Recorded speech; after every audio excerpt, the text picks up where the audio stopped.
I was struck by this thought this afternoon. Jesus goes about in his earthly ministry. Peter said he went about doing good and healing all who were oppressed of the devil. That's what he said in the book of Acts. Okay, what'd that look like? From a practical standpoint, if you read Matthew, Mark, Luke, John, Jesus is always touching stuff.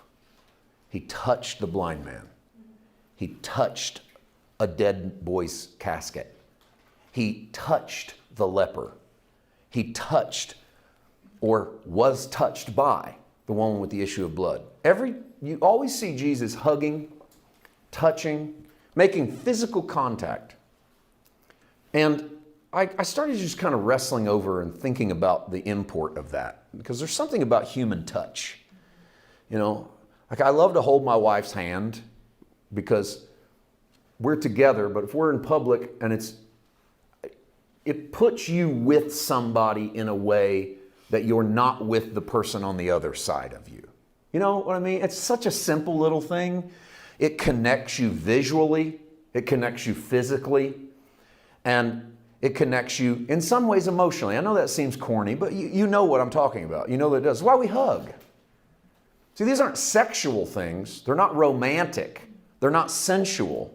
They're personal, but they're friendship. We hug, we hold hands, we touch one another's shoulder, we touch someone's arm, because we thrive for human connection. I've always been so amazed that Jesus touches lepers, because lepers were never touched by other humans, because leprosy was skin-borne contact. You could even get leprosy in the air. You didn't even want to be around lepers. You certainly didn't make skin-to-skin contact with a leper, because you're probably going to get leprosy. And you got Jesus just walking up to lepers and laying his hands on them. And I know it's easy for us to go, yeah, but he knew he was going to heal them.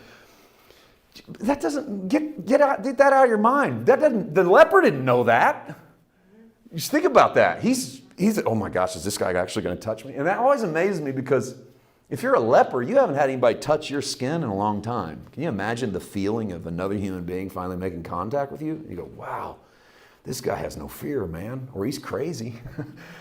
Or he is who he says he is, and that's where we land. Jesus comes touching everything. Now, why? Well, the Word was made flesh and dwelt among us. So whatever Jesus does is what his Father does. Think about this. God had never got to touch his creation since the garden. God reached his hands down into the dirt and he pulled Adam up out of the ground and he fashioned him out of dust. And he reached up and he breathed into his nostrils, and then he kind of just pushed him out into the earth. And his hands, it's hands free. The closest he gets is putting his hand over Moses' face in Exodus 33. I'll let my glory pass you and you'll see my goodness. Skin contact, man, to touch. Jesus comes along, he's God wrapped in flesh, he's touching everything. It's like God going, I want to see what that feels like, and that feels like, and that feels like, and that feels like, and that feels like. I want to touch my children, I want to hold them, I want to hug them, I want to heal them, I want to love them, I want to hold their hand, I want to put my arm around their shoulder. You got the father hugging his son in the prodigal son story. That's the ultimate God hugging all of us. Rabble-rousers has been slopping hogs, and we come home and God wraps his arms around us. Then Jesus dies, he resurrects, he ascends into heaven. Doesn't get to touch people anymore. The Sermon on the Mount. I might be overselling this. I don't think so. We're going to get going. We're going to get going with this thought right here, though. I really think this is the crux of it. The Sermon on the Mount shows that God still wants to touch people.